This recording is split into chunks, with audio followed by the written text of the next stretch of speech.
If I would ask you which colour is the opposite of white, I'm sure you'd all say it's the colour black. I don't think any of you will say it's the colour red. Parashas Acharei, the Pasuk speaks about how Hashem will clean us from Averas on Yom Kippur. Yeshaya says that if our Averas are red, on Yom Kippur we get cleaned and it will be as white as snow. The question is that the opposite of white isn't red, it's black. So why does it not say that if our Averas are black, Hashem will clean us and turn us into white?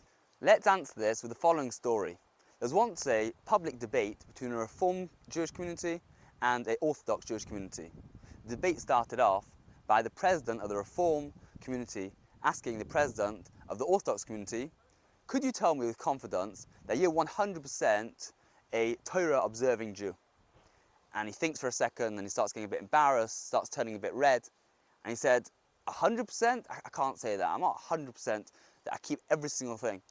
The Reformed president continued by asking every single person on the Orthodox side the same question. Could you say you're 100% Torah observing? And every single one got embarrassed, turned red and said, I can't say 100%. And with that he concluded, so there's no difference between Reform and Orthodox. I'm not fully observant and you're not observant. We're exactly the same. Amongst the spectators was the Ponevezh Rav, and he put up his hand and asked the president, may I ask you a question? He said, sure, fire away. He asked him, are you 100% Torah observing? He started laughing, of course not. I'm Reform, I don't keep anything.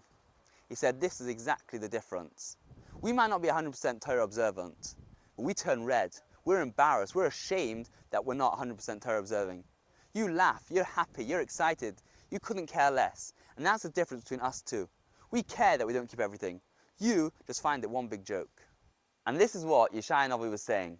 When a Yid's Avera is red, he's embarrassed, he's upset about it, then he'll turn around, he'll do tshuva, he'll turn white, Hashem will forgive him. And this is why it compares it to the colour red and not black, because red resembles shame, upset. And when a person's upset about his Averas he's done, this will lead him to become white, do tshuva, and Hashem will forgive him. You should all have an amazing Shabbos.